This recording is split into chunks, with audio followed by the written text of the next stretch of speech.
You are tuning in to episode 3 of Adulteen. Today, we are going to be discussing 2000s music and how that affects our generation. Today, I have a special guest. His name is Kelsyn. What's up? What's up? So tell them a little bit about you. Okay, well, like she said, I'm Kelsyn Parker. I'm a graduating senior here at Xavier University of Louisiana. Mass comm major and a major in political science as well. Double major to be short. And I'm just glad to be here today. Thank you for having me. So tell them your age and what year you were born. I am 21 years old, turning 22 this upcoming month, in 2 weeks to be exact. And I was born in 99. A proud Gen Z. Proud. So the first thing I want to talk about is just our music listening evolution. Mm-hmm. So I remember we were starting off from like cassette tapes to CD burning to now digital streaming. Right. What's your experience with that? Well, I believe that this Generation Z, as you had it, we had the most optimal time to grow up, especially with music technology, because we witnessed everything, like you said, but we were still kids, so everything was cool, everything was new, and it kind of went hand in hand with the new releases of music and the new releases of technology to listen to that music. It's just been a crazy, wild ride experiencing it all, because the last time I think I purchased a CD, and this might be a little late in the game, was 2013. And that was the Marshall Mathers LP2 by one of my favorite artists, Top 2, and he almost not 2.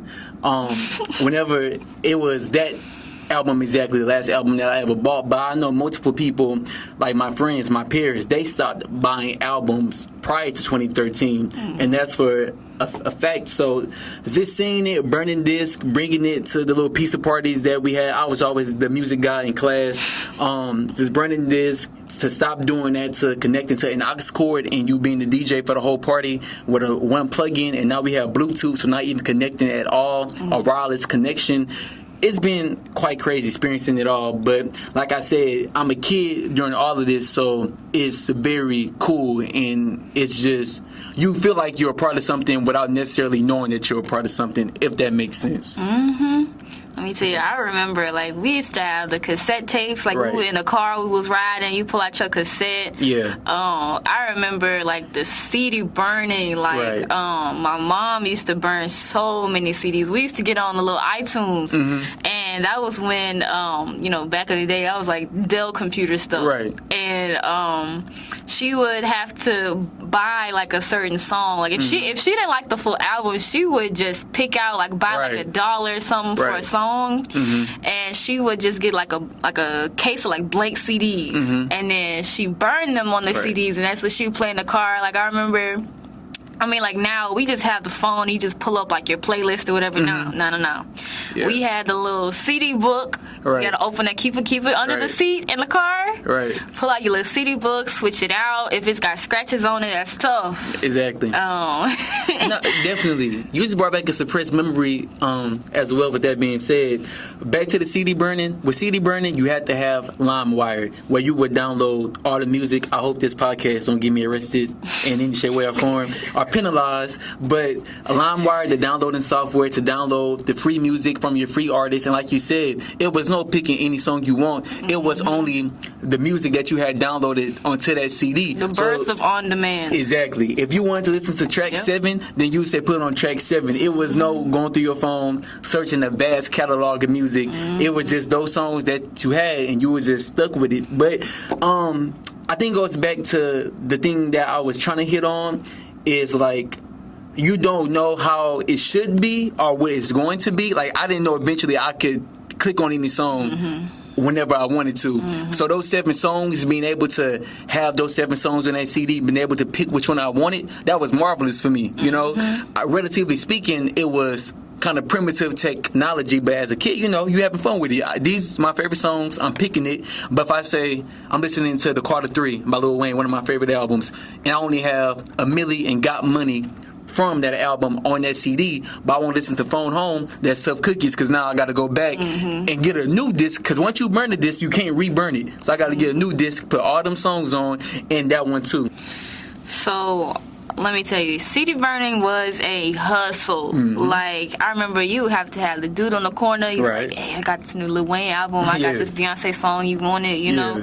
Everybody was finessing music. Like, Everybody. it became so easy to finesse music, even now. Like, I remember, like, how Spotify was under wraps because artists aren't getting, like, their portion of music, like, of sales or something like that. And, you can upload like local files like for free on Spotify and download them. So what do you think about that? Like, what do you think about like people having the power to get free music now? It's not like I think that it's all about perspective in this case, because if you're in the shoes of the musician, you know, you put all your hard work, your blood, your sweat and tears into your art, but you know you're not being compensated for it. Now, I'm not saying that every musician seeks to get compensated, but a human being is a human being. You're going to feel like, wow, but I'm still not getting paid. So they get the short end of the stick, but the long end of the stick is amazing for music listeners,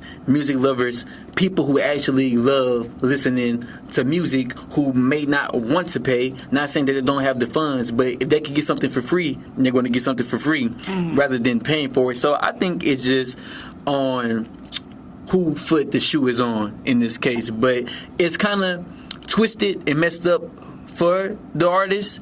But some who not in it for the money probably could care less. But I don't know how prevalent that is. But I'm pretty sure it's a universal thing among the fans that that's a good thing. But in the same token, you have some hardcore fans that are going to be like, I'm not going to listen to it because my artist isn't going to be compensated for me listening to it. I remember that was a huge thing when the same album, March Madness LP2, had got leaked in 2013, and it was on Twitter, and people were spreading the files because Eminem is a megastar. So when his music gets leaked, it's going to be leaked to a mass crowd. You see, like a lot of people are going to want to listen to it, and some people are going to have that file and going to be spreading it. But then, being the megastar, you have your cult following who's against everything that's against you. So, like I say, it really depends on what foot the shoe is on. So with that being said, what types of music did you grow up on? Hip hop, R&B, Eminem, Lil Wayne, Boosie, Mary J. Blige, Chris Brown, Usher, Nelly, B2K. That's the B2K. Yeah, I love B2K. I love B2K. But you know, I'm an old soul too. So New Edition, Mint Condition, the Jackson 5. Loved Michael Jackson, cried when he passed away. R.I.P. to Mike. Just a lot. I remember when Prince died. Oh yeah, Prince died on my birthday. Actually, I'll never forget that. My 17th birthday, Prince died. But what I was saying, also some rock, some Linkin Park, some Nirvana, some Nickelback, some Adam Levine. I love Kanye, love Jay-Z, you know, and I'm in touch with all forms of music. So I'm not shy to say I listen to Rihanna. I'm not shy to say I listen to Mariah Carey. I'm not shy to say I listen to other women artists, because good music is good music. Like Kelly Price, Whitney Houston, right. Like this generation had the opportunity to listen to a lot of great artists, and because it was like we had like it was still some old school artists that was still kicking. Right, exactly. Like Michael was still putting stuff out in the early 2000s. Whitney was still putting stuff out. Charlie Wilson is still here. He's still putting stuff out. Of course. So I think it was cool how our generation really had the opportunity to have a mesh of different artists, like new and old. And I think that's what contributes to the big sampling era. Definitely. So what I gotta say about sampling is I'm kind of a fan of it. I'm kind of not. Now, I'm a fan of it because, you know, I grew up on it. And to see somebody interpret it in a different way from when it was originally put out, I love seeing that. Because, you know, music is forever evolving. Even though it's forever evolving, we all learn from somebody. And music is not exempt from that. Like, the first person to play this note I'm pretty sure many people have taken that same note. Like the first person to play the C chord on the piano. You know how many people have a C chord inside of their songs? It's a lot. You see what I'm saying? But the thing I don't like is you know, and I probably have no real reason to not like this, is a lot of people don't know where the samples come from, and they think that their artist is the original contributor to that sound, you know? Like, even I'm a victim, like Megan Thee Stallion. I'd rather be a B-I-T-C-H. Yeah. Like, she took that from I pop. don't know where that's from. Yeah, exactly. She sampled that from pop. Big Old Freak. Yeah. That sample was from this old like boy band. It's called Immature. Right. Exactly. Marcus They Houston? didn't know that. I'm not sure actually. I don't really know. He probably I just looked up the band, and it was like a young little boys, and they was in it. Yeah. So that goes back to what I'm saying, because I ain't Don't been know kill that us, myself. old folks. If y'all listening, don't kill us. Yeah, we definitely apologize. Don't kill us. If that's not Marcus Houston, I apologize, bro. I love your work, bro. my bad. But yeah, it's like I'm saying, I have mixed feelings about it. Like, I love seeing it being reinterpreted in the way it's being reinterpreted, but I wish everybody knew what they doing with it. Yes, exactly. Oh my gosh, there's so many samples that it's just like, why? Right. Like, I remember what's that Drake song with featuring Michael Jackson? Oh, it's on. I used to have a big Michael Jackson face, so I don't play around him. Yeah. And if you're gonna sample Michael, you can't mess around. Yeah. And he had that one song with him, and I was like, what is this? Yeah. Like, that's not good. Yeah. But yeah. Drake he loves experimenting. You know, he had to try his thing in it. I haven't listened to the song too much. King. Yeah. I just found out Drake sampled a video game theme song too the other day, what his producer did, and that was crazy. That's one of my favorite video games. Oh wow. So me and Drake, I don't know, Drake, what's up, bro? We could collab on some whatever it is, bro. We got the same taste in the light. Put me on something. And bounce music, he was sampling that too. Oh yeah, I remember that. Bounce music was emerging, definitely in our generation. Bounce music for sure, and around the late 2010s for sure. It definitely early 2020s. Well, we in 2021, but late 2010s, early 2020, it was a prevalence of that, you know. And it's like I said, at the end of the day, it is a Louisiana thing. If you want to be more specific, it is a New Orleans thing to be. But it's branching out now. Yeah, exactly. But like I said, not a lot of people know where that's coming from. Yeah. You know, so I just wish everybody just studied their history a little bit more. Now, I'm not holding any weapon to your head and telling you to do X, Y, Z. But if you can do your research, learn some, you can never know too much. Just please apply it towards that.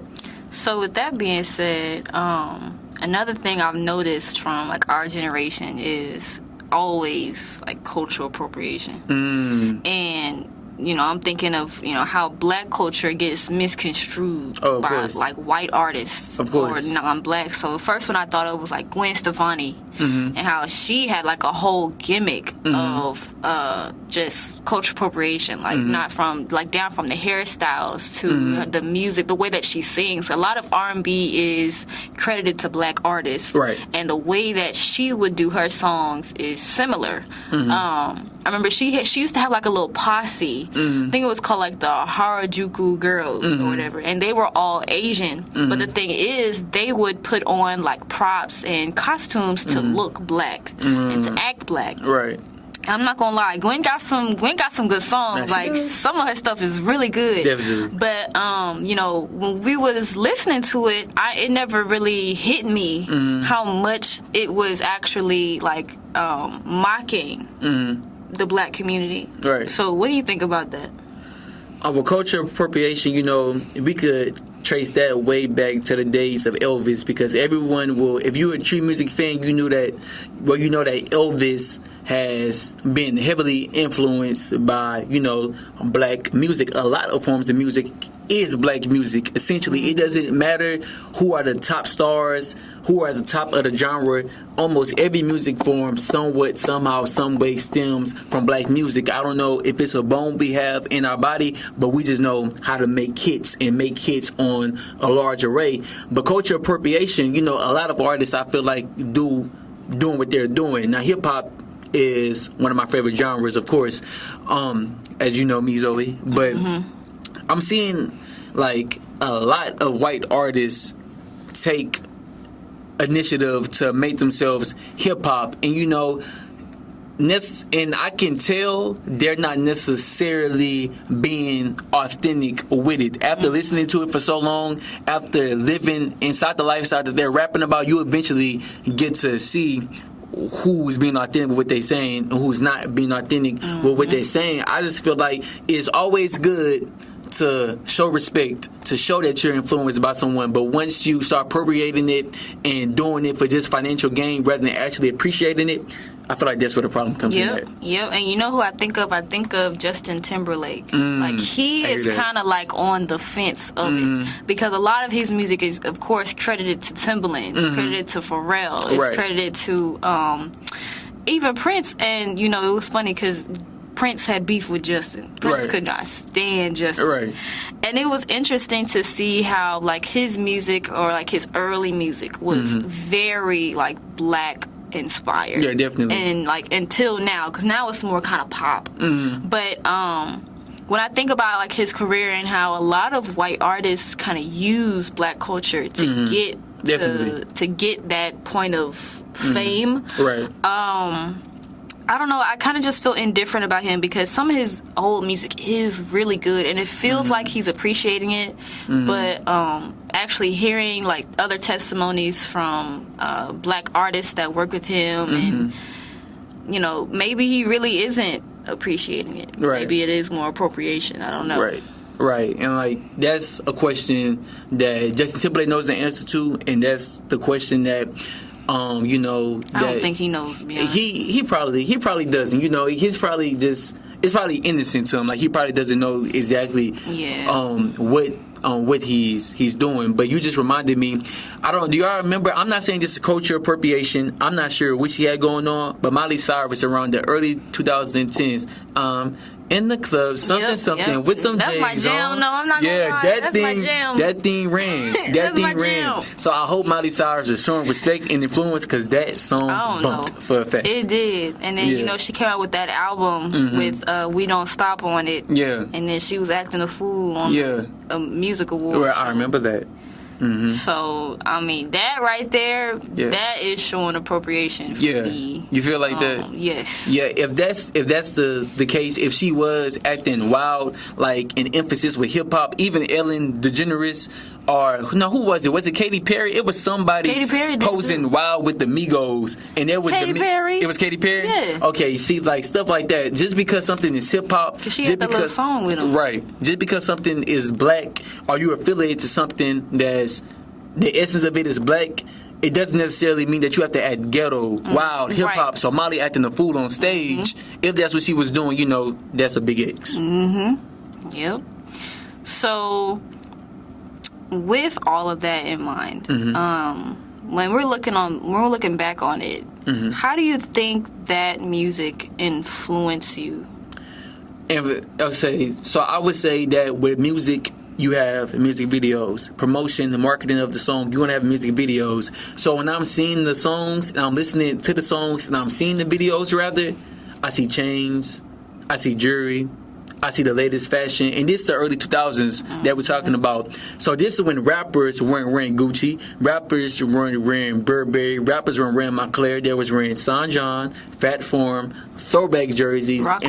Exactly. They was wearing things that were locally available at your local fashion store, you know. So throwback jerseys, I love throwback jerseys. Jewelry, I love jewelry. Earrings, I love earrings. The latest shoes, you know, now they have Rick Owens shoes, they have Mason Margiela shoes, but like Nelly, give me 2 pairs so I could get the stumping in my Air Force Ones. I have a lot of Air Force Ones because of that song. So fashion, for sure, music has definitely inspired it, but I feel like music was different. Music was more genuine. Music was more thorough, and they were actually telling you real life stories. Like, I could listen to some artists from the past and it will be actual meanings behind their songs. I'm not saying that artists don't make music with meanings, but it was definitely more of a thing back then than it is now. And the theme was that you can overcome it. So listening to that music, I know that I can overcome a lot of obstacles that's presented to me from listening, like Kanye, Through the Wire. You know, his mouth was jaw shut, but he was still able to make that music and achieve his dreams. I don't hear too many Through the Wires now. No. But as far as fashion, knowing that I can overcome a lot of things, then I definitely have to thank the early 2000s music for that.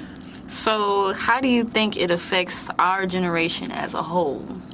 The early 2000s music, I feel like I heard Where the Party At by Jagged Edge and Nelly. I heard that being sampled. So it's definitely, everything has a cycle and everything comes back. I remember we was doing S curls and stuff like that, and they were doing that in the 80s. Bell bottoms tried to make an attempt to come back. The juice fades were making an attempt to come back. Everything comes back, and I think we're at a point in time now where the early 2000s are about to come back. Aesthetically, sonically, musically, it's about to come back, and that's what people grew up on. So they're going to have a very ideal way how to go about recreating something that they actually lived through. So I feel like it's influencing us by going to cause us to go back to that era, and if not that era exactly, something very similar to that era, because things happen in cycles. It's going to happen again. The 2000s would definitely resurface. I like how we think about our generation. We're the new century. Yeah. We're the 2000s. And so I like how we are pretty much like innovators. How we're able to, again, that cycle, we're able to take something old and create something new. And I just feel like it's cool that our generation has the power, the tools to create a new sound, make something that's revolutionary, something we never had before, but still have that, influence from the older generations. And it's cool to see how older generations are working with the newer generations. They're helping us out. And so I think that just influences us as a whole in that aspect. Not just in music, but in general. Definitely. I definitely agree with that. Like Billy Ray Cyrus helping out Lil Nas X, because it was the country genre, So for him to lift a hand and lend a hand to someone who's not exactly of his same skin color, like music has no color. Music has no color. So for Billy Ray Cyrus to look past that is very cool to see how the old generation are helping us, because it's music at the end of the day. A fan of music is going to love music regardless. So I know a lot of people get the term old hip-hop heads feeling some type of way about someone, but that's not necessarily the case. No, a lot of the old heads really appreciate the new music, because that's essentially how they got to where they are. Exactly. Because when there was the little rift between disco and then the emergence of rap, that was already kind of controversial itself, but they were innovators. So they can understand how we are now, how we're trying to come up, we're trying to introduce our new sound. You have to support it. You have to support it. It's exactly what you said. Like Lil Wayne and Rich the Kid, from two different eras, completely. Two different eras, but Lil Wayne is a fan of Rich the Kid, and Rich the Kid is a fan of Lil Wayne. He's coming out with a music video called Feeling Like Lil Wayne, where he dressed like him in different music videos from Wayne's catalog and stuff like that. But Lil Wayne has embraced Rich the Kid doing that, so it's a fine relationship, very fine tune, I would say. And on that note, I think that just describes us perfectly. And we still got room to grow. Definitely. And that's what we're going to keep on doing. So, Kelsyn, thank you for joining me thank you for this having episode. Thank you guys for tuning in. Right. I'll see y'all later. See y'all. Bye.